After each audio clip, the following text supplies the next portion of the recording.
Brothers and sisters of the Tremonton South Stake. We had a wonderful training tonight on getting started with Zoom, and we talked to teachers in the stake about how they can get started with Zoom, how they can be effective in using these technologies to teach classes this Sunday and on an ongoing basis. We had some wonderful discussion, some wonderful comments. We learned a lot of things, but it didn't get recorded. And so I need it to be recorded because I want everybody to understand how you can use these tools, how you can be effective with these tools, and also to be able to hear and understand some of the other thoughts that people have had. So the unfortunate part is I'm not able to capture those comments because the recording didn't work. But hopefully I can capture some of those thoughts and communicate those to you. And the nice thing for those of you watching the video is that it should be a lot better this time than it was the first time. So I'm going to go ahead and make a recording and cover the same ground that we covered in our training tonight so that you've got this information. And I'd encourage you to follow up with others in your ward that may have been on that training, to follow up with your technology specialist. But really, we should be able to cover the exact same content in this training here. And we'll get that recorded for you, and hopefully it's helpful to you. So my name's Mark Stanger. I've been asked to present this training tonight and help get members of our stake up to speed on using this technology, specifically Zoom, in our teaching. And so it's a great opportunity. So I just want to start out with a little thought that I shared tonight. I'm not going to go into all of the same specifics necessarily, but we talked a little bit about the brother of Jared, and I shared a thought about the brother of Jared and shared a lesson about him. And you'll recall that he had this responsibility that he needed to build these barges to help his people get across the water. And so he took that responsibility, and with the help of the Lord, he built these barges, but he ran into some obstacles. You'll remember that he told the Lord that he didn't know how they were going to be able to breathe. He didn't know how the ships were going to steer, and he didn't know how they were going to get light into these ships. And so he went to the Lord and asked the Lord for his help, and the Lord responded to him in kind of an unusual way. He said, "I'll help you with the steering. I'll help you with a solution to the breathing part. But I want you to go and see if you can figure out what we should do about the light. What would you have me do?" Is the Lord's response to the brother of Jared. And so we read about that in Ether, chapters 2 and 3. And I'm not going to go into all of those details, but I'd encourage you to go and read Ether chapters 2 and 3. But I love this testimony from the brother of Jared. He says here in Ether chapter 3, verse 4, "And I know, O Lord, that thou hast all power and can do whatsoever thou wilt for the benefit of man. Therefore, touch these stones." He calls them things. This humble offering that he brings before the Lord. He says, "Touch these stones, O Lord, with thy finger, and prepare them that they may shine forth in darkness. And they shall shine forth unto us in the vessels which we have prepared, that we may have light while we cross the sea."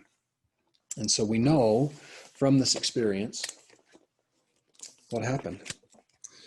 And so this is an interesting picture. I love this. I'd never seen this before. This is in our Come Follow Me book. And so we were able to look at this as a family just this morning and noticed a few things. And these are some of the things that were pointed out during this training. The first is that you can see there the hand of the Lord. The other thing that was pointed out is the cloth there that's on what kind of looks like an altar. And we don't know if it was like that specifically, but I think that's some excellent symbolism. His offering there of these 16 stones almost looks like the sacrament. And then the other thing that we saw is the light. And that's what I want to talk about for just a second in relation to teaching. There's lots of things that the brother of Jared had to deal with here with this new technology that he was trying to figure out. And he had to figure out a solution and how to make things work. And so he brought what he could. and then he asked the Lord for his help. The story is not about stones. It's not about boats. It's not about crossing oceans so much as it is about light. That's the result. And the light that was brought in to the lives of these people because of faith and because of the hand of the Lord. And so that's really our responsibility as teachers. So when we did this tonight in the training, we used a whiteboard and we listed out some of the things that the brother Jared was going to have issues with. So he listed light. He listed the ability to breathe.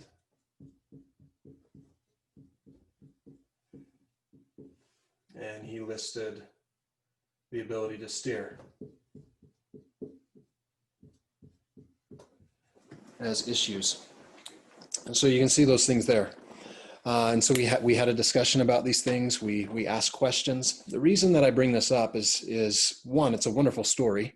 I think it teaches us a lot about how we can deal with the challenges that we're faced with right now in teaching in the church. And so that Ether chapter 2 and 3 is a great place to spend a little bit of time. The Book of Mormon is written for our day, and I believe that this specific scripture teaches us a lot about our day, not in the general sense of the latter days, but today for you and for me. But I wanted to illustrate just through a couple of different things. You may have noticed as I taught this little lesson that I didn't use much technology at all. In fact, we haven't done anything other than show the video.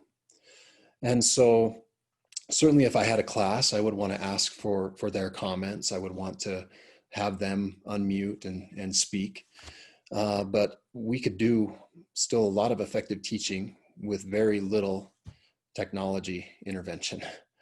You'll notice that I shared the same picture that you would share if you were teaching in a class in church or at home with your kids.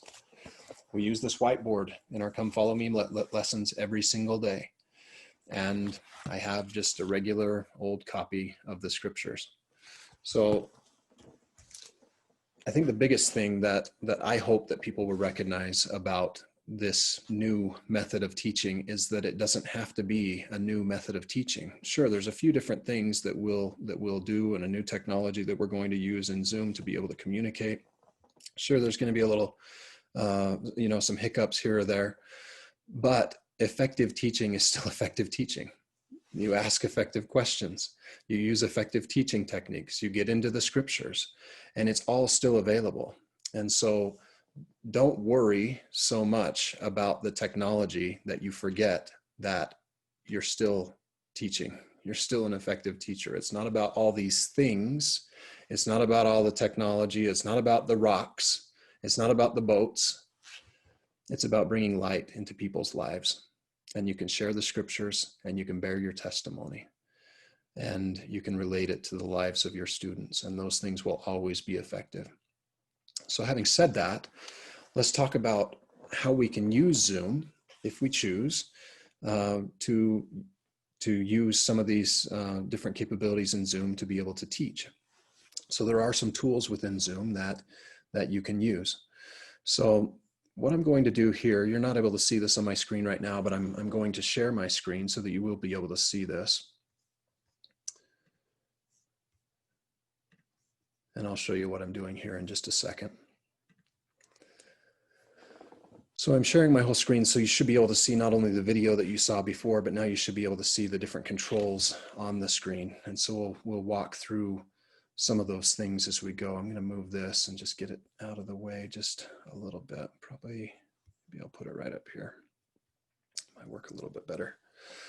Okay, so a few different things in regards to Zoom that you'll want to be aware of. So the meeting has started, obviously, right now, and we've got a few things going on already. The first thing when you start your meetings, you'll want to make sure that you have set up your audio and you've set up your video appropriately. So you want to make sure that you're unmuted, obviously, so that you can be heard. You want to make sure that your video is on if you would like to be seen. So make sure that these things are white, that they don't have a red X through them on Zoom.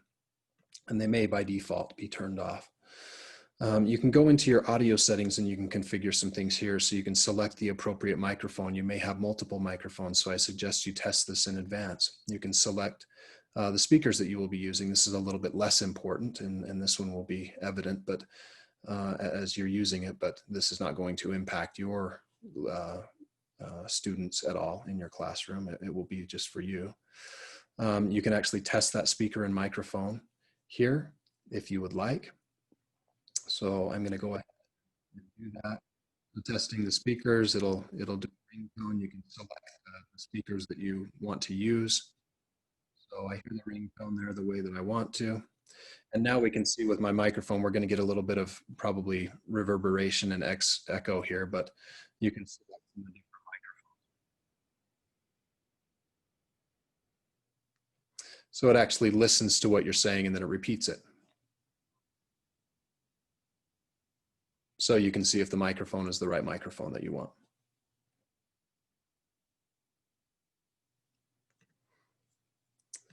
So that's all set up. We're good on that.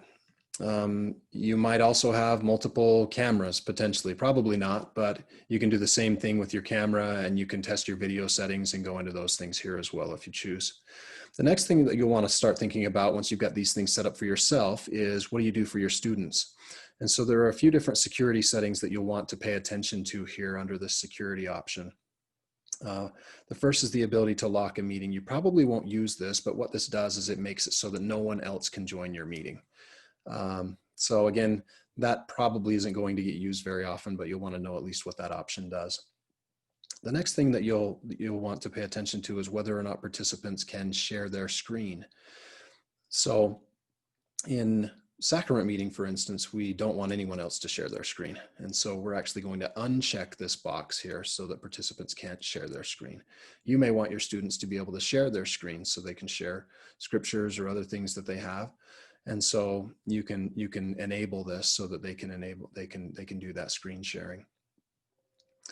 The other thing that you'll want to pay attention to, and this will be really important in classes, is the ability to chat. So I'm going to go ahead and check this because I want participants to be able to chat in this meeting. So now we see that that's enabled, and now the participants have the ability to chat within this meeting. Also, can participants rename themselves? So we'll look at the participants panel here in just a moment. In fact, I'll turn that on right now. So here's our participants panel. So when we're talking about participants being able to rename themselves, what we're looking at are their names here, and can they click and change their name as it appears here. So we turn that off for sacrament meetings. You probably don't care for your Sunday school classes if people can rename themselves. In fact, that's probably a desirable setting to have on. Can they unmute themselves? So this one, it probably depends on the class size and how well people are adapting to using Zoom.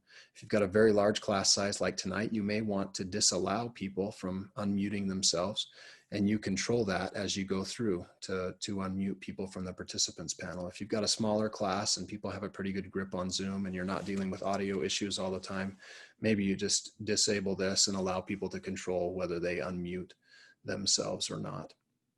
Next, you'll want to indicate whether or not they can annotate on shared content. This was a question that came up tonight, so you do have the ability to adjust this from the security settings to indicate whether or not they can annotate on shared content. All right, and then finally, if you've got a participant that you need to get out of the meeting, you can use security to remove that participant from the meeting. That's unlikely, but it is there. Or potentially report them to Zoom if you need to. Probably not going to happen with very many people in our wards, but something to be aware of. So the participants panel is something else you want to look at. There are security settings with the participants panel.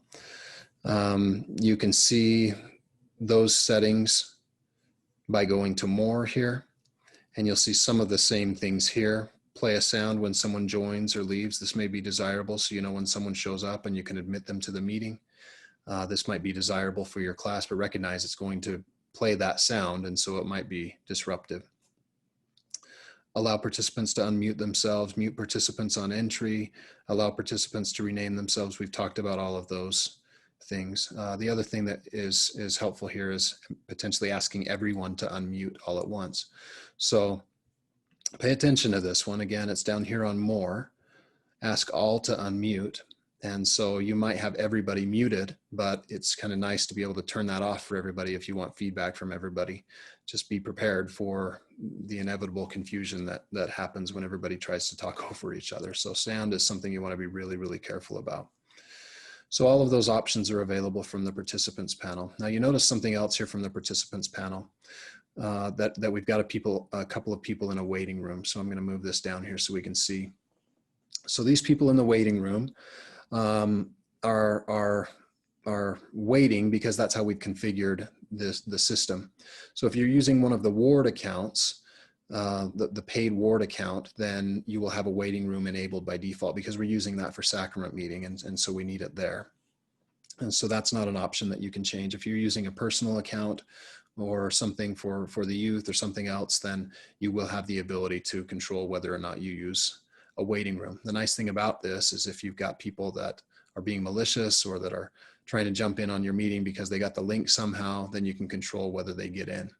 So that's something to think about, whether or not you use a waiting room. I think it's a good feature, but you do have to pay attention to it to make sure that you admit people into the meeting. So I'm going to go ahead and admit both of these people into our meeting. And so they'll move from our waiting room into our full meeting room here as they join. So that's our participants panel. Now that they've joined, I can control their settings. So I can ask them to start video. I can make them the host if I want to hand over host permissions to them. I can make them the co-host. We talked a lot about this tonight, and this can be very, very helpful. You really, really should think strongly about finding someone or someone's, potentially multiple people, that you can make the co-host. And what that allows you to do is once they've joined, you can make them the co-host, and then they can handle all of this stuff, and they can handle unmuting people, and they can handle sharing content and all these things. So you can focus on your teaching instead of worrying about what these other people are doing. So I'm going to go ahead and I'm going to spotlight this video here.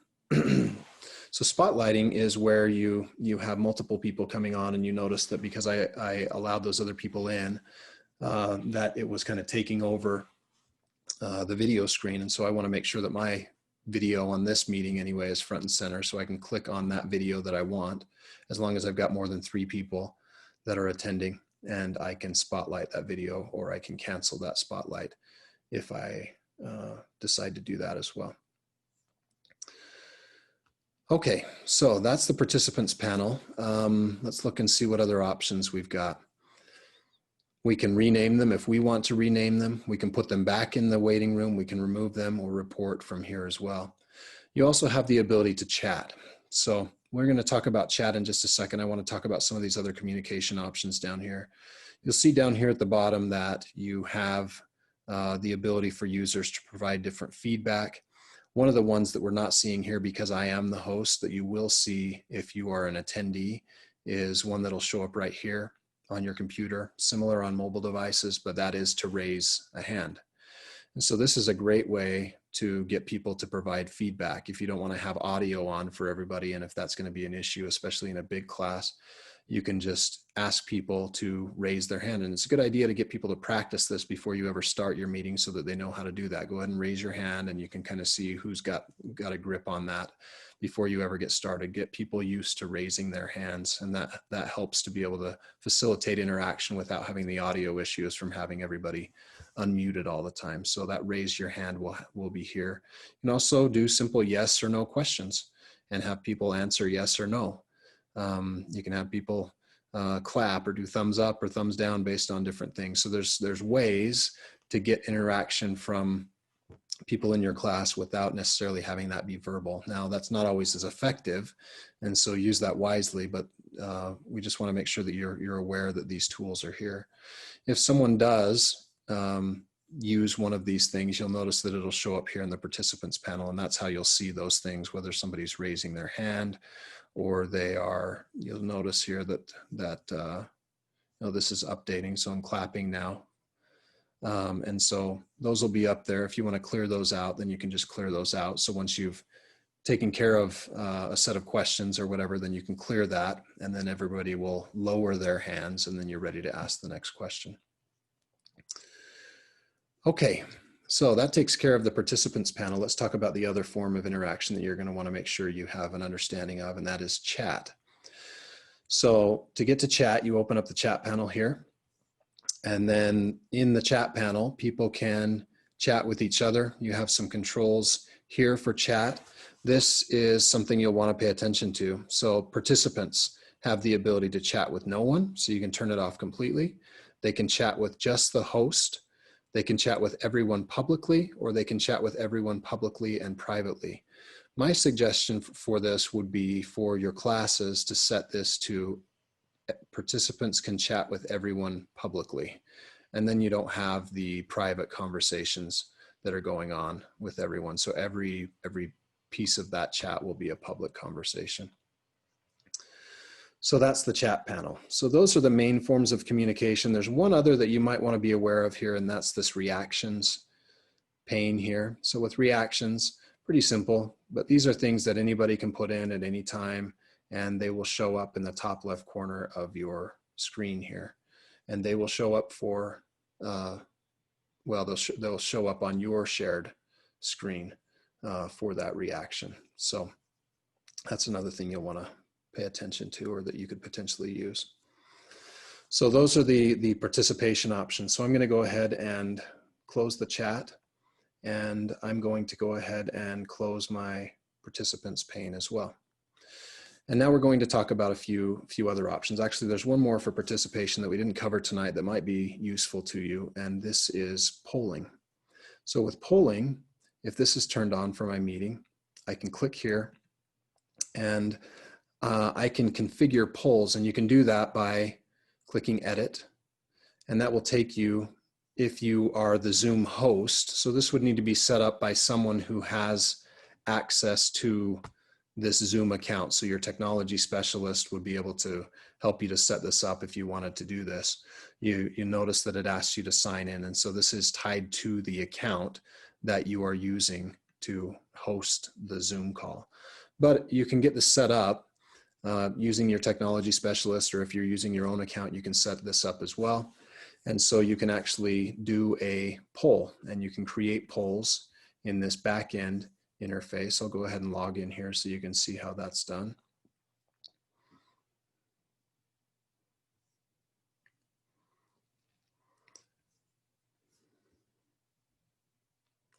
So once this logs in, you'll see the polls that I've got set up. So again, this has to be done by the person who logs into the actual account.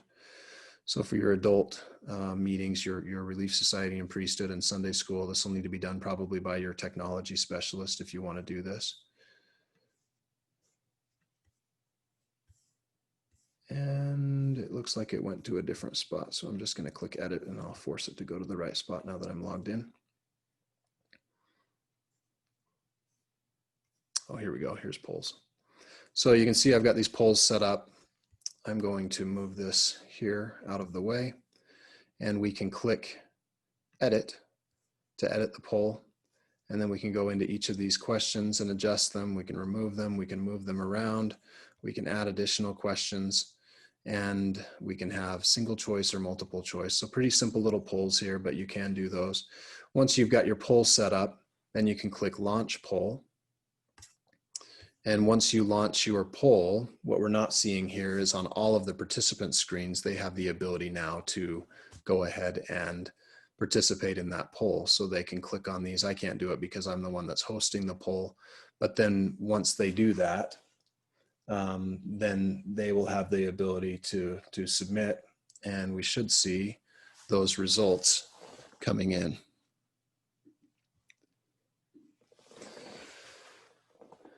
So we've got a couple of results coming in from this poll. So you'll see those show up. Now the participants won't see this until you actually end the poll. So I'll go ahead and end the poll. And then I can share these results to their screen, or I can relaunch the poll. So if I share the results, then they will be able to see that. Now, before I leave this screen, I want to show how you can select from multiple polls. So if you've got different polls set up, you can select from all of those that you have on your account. So I'm going to go ahead and share the results out. That pops it up on their screen exactly as you see here so that they can see those results, and then you can stop sharing and close your poll out if you're done. So pretty straightforward there, but could be a useful tool in the right situation. Okay, so there's polling. So let's talk about a couple of other pieces here. Screen sharing is going to be a big piece. So you'll see this down here, this big green icon for screen sharing. You'll note here in this panel that I am sharing right now. So that's what's been up here this whole time. While you're sharing your screen, we looked at those annotation options, right? So I can actually annotate the screen if I want to. I can type here whatever I want. I can format my text. If I don't like that color of green, I can change it to something different. And I can undo things if I don't want those things to be on the screen anymore. I can use stamps. I can erase selectively with the eraser. I can, let's see, what else can we do here? We had a couple other things that were kind of helpful that we saw earlier tonight. I think it was under format, perhaps.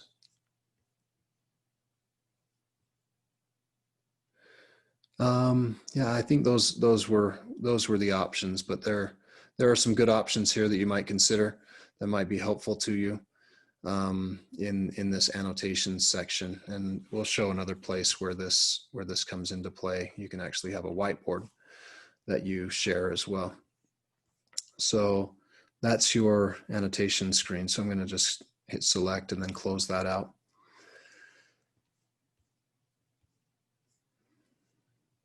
Okay, so let's share our screen here. We'll talk about screen sharing. So before, when we did this, you saw me, I'm going to close this for just a minute.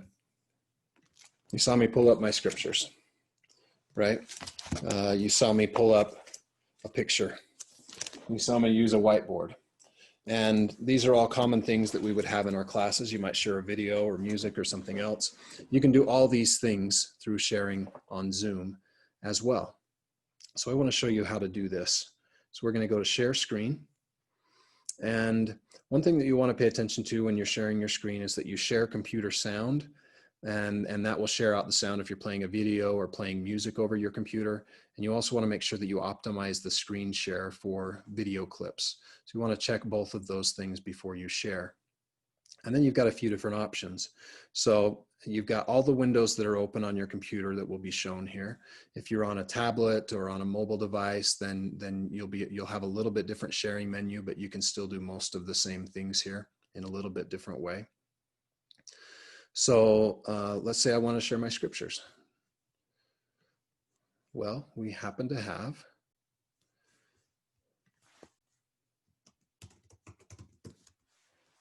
scriptures.lds.org. And so you can see your scriptures there and access those. Now these will come up here in just a second. I've got my network kind of loaded up with these 3 computers. So you can obviously access the scriptures. You can obviously access anything on lds.org. And so we can navigate through all of this the same way. So this is a great tool if you want to visually be able to show your scriptures. If you log in, you will actually be able to show things that you have marked in your own scriptures. And so you can log in and show those things as well. So we're going to go back to our sharing options. We're going to share another piece here.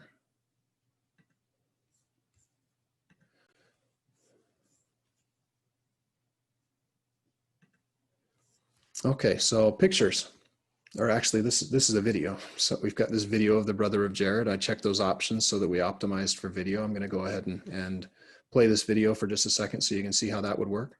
The brother of Jared told the Lord that the barges were dark inside. The Lord asked him to think of a way to have light inside the barges. The light for the barges could not come from fire or from windows because they would break. Okay, So there's video.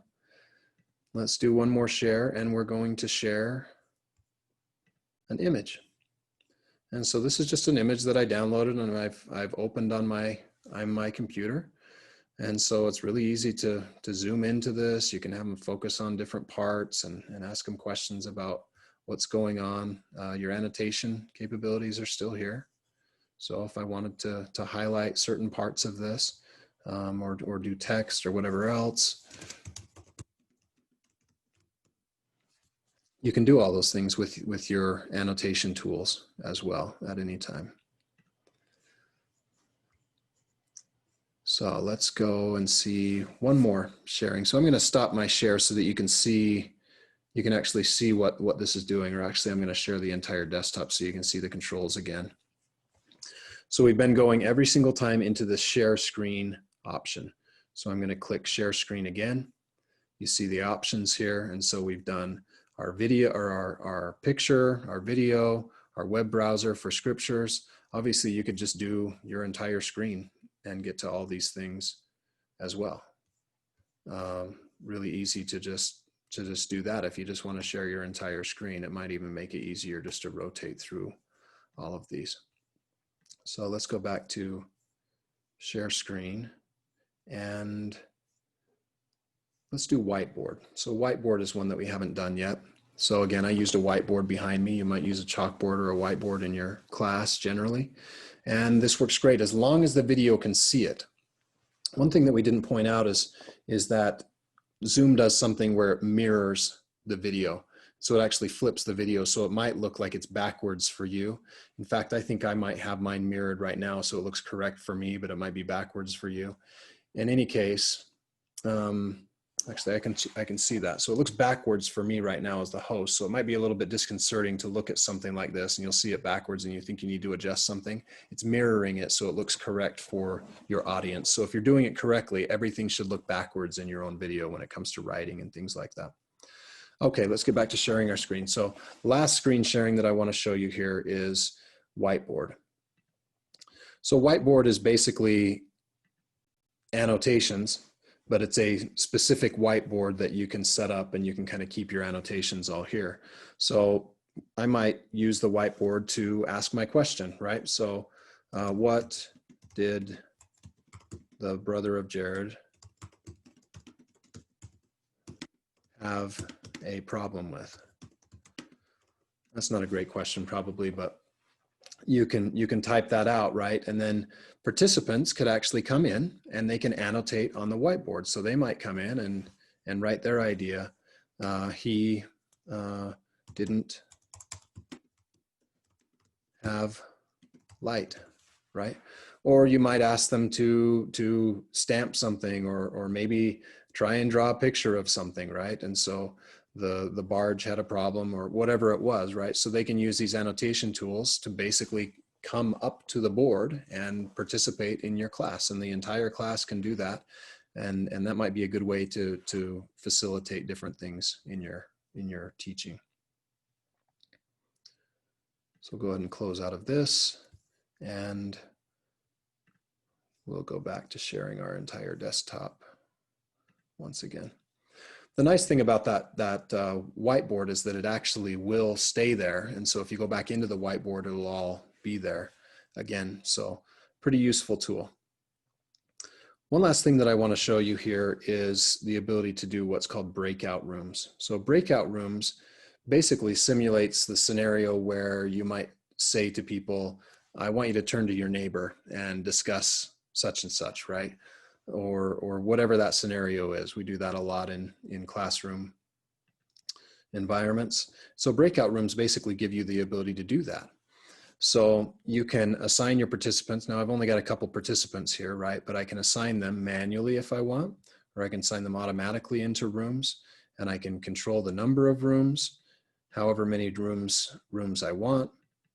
It will tell me how many participants are going to be in each room based on the number of rooms I create. And now I'm going to go ahead and create a breakout room. So I can select the people. I can move them from room to room if I've got multiple rooms. Different options here, right? So breakout rooms close automatically after We'll set this up so that it closes after 1 minute, for instance. Notify me when the time is up. You can give them a countdown clock, and then move all participants into breakout rooms automatically. Sure, you can do that, right? So those options can be really helpful.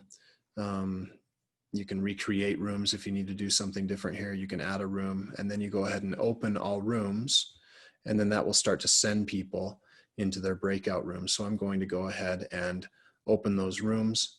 So it's taking these people and it is moving them into their breakout rooms as they click to join their breakout rooms. I can broadcast messages to everybody in their breakout rooms, right? So time's up, broadcast that, everybody gets that message. When I'm ready to close rooms, then I can do that. If the time's up, then it will do that automatically. So I'm going to go ahead and close these rooms. If I want to join a breakout room, you see this option here to join that breakout room, and then I can actually go in there with those people and kind of see how they're doing. I can move from breakout room to breakout room if I want. So I'm going to go ahead and close these, and we'll bring these people back into our meeting from their breakout rooms. So they should come back here shortly. I'll just turn that off, and we'll see them reappear here in our participants panel here in just a few seconds. So we've talked about, I think, all of these options down here. Let's see if there's anything else here. I don't need to worry about any of that. So we've talked about a lot of options within this Zoom setup. There's a lot of things that are really, really helpful, could be really, really useful to you. I'm going to go ahead and stop sharing my screen. We can stop this. So a lot of options that could be really useful to you as a teacher. I will tell you this. If you try to use all of these in the same lesson, it will almost certainly be a disaster. If you try and use all of these in your first week, it will almost certainly be a disaster. If you try and use all of these in a large classroom or a classroom with a lot of really active kids, it will almost certainly be a disaster. And so don't feel like you need to use any of these things. But I wanted to make sure that you at least knew what was here and that you knew what tools you had at your disposal that you could use. But don't forget that you still have your scriptures. You still have the same manuals that you had. You still have the whiteboards and whatever else you want to use. And so if all you can do is turn on your video and share a scripture and ask questions and get people to feel and share a story and bear your testimony, then that would be fantastic on any given week. The Savior didn't use any of these tools, and he taught really effectively all of the time. And so these are things that we can use as guided by the Spirit and as it fits with our lesson.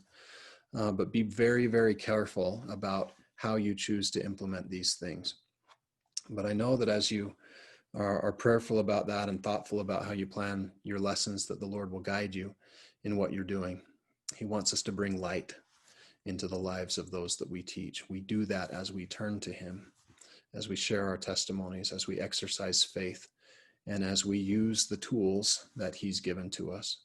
And I know that he'll be with us as we try to do this. I know that he'll be with you as you turn to him and ask for his assistance. And I'm grateful for this opportunity that we have to be able to participate in this at this time together. So thank you for continuing to teach. Thank you for continuing to try.